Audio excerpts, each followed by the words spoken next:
ప్రపంచంలో 3 రకాల ప్రజలు ఉంటారు. దీనులు, ధన్యులు, దరిద్రులు. వీరు ఎలా ఉంటారంటే వర్షం పడుతూ ఉంటుంది. వీరు వెళ్ళే మార్గంలో బాగా వర్షం పడుతూ ఉంటుంది.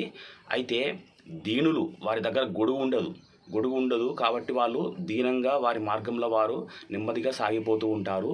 ఇక రెండవ రకం వీరు ధన్యులు. వీరి చేతిలో గొడుగు ఉంటుంది. వీరు వెళ్ళే మార్గ ప్రయాణంలో వర్షం పడుతుంటే వీరు గొడుగు వాడుకొని వారు తడవకుండా వారి గమ్యస్థానానికి చేరుకుంటారు. వీరు ధన్యులు.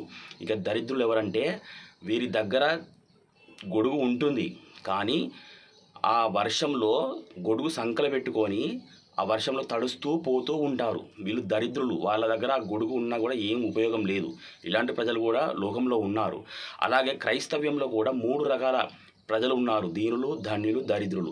ఈ దీనులు ఎవరంటే చదువు రాని వారు. వీళ్ళు పాస్టరు చెప్పేటి ఆడ విని వీళ్ళు నెంబరేసుకుంటూ ఉంటారు. అప్పుడప్పుడు మొబైల్లో కూడా ఆడియో బైబిల్ వింటూ ఉంటారు. తన ఇంట్లో కూడా ఎవరైనా చెప్పినప్పుడు కూడా వింటూ ఉంటారు. కాబట్టి వీళ్ళు ఎక్కువ పరిజ్ఞానం ఉండదు కాబట్టి వీరిని నేను దీనులుగా వర్ణిస్తున్నాను. ఇక ధన్యులు ఎవరంటే వీరు వారి దగ్గర బైబిల్ ఉంటుంది.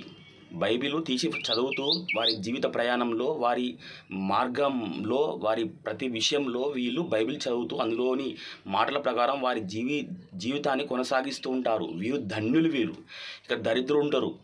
వీరి చేతిలో బైబిల్ ఉంటుంది. సంకలో పెట్టుకొని లోకమంతా తిరుగుతూ ఉంటారు కానీ వీరు ఒకరోజు కూడా బైబిల్ తీసి చదవరు. అందులో ఉన్న విషయాలు అర్థం చేసుకోరు. అందులోని ప్రకారం వీళ్ళు నడవరు. వీరిని దరిద్రులు అంటారు. వీరిని బైబిల్ ఉండి ఏం లాభం? బైబిల్ దేవుడు ఇచ్చిన ఎందుకు మనకు? చైనా దేశంలో బైబిల్ కనబడితే ఆడ జైల్లో వేస్తారట, చంపేస్తారట.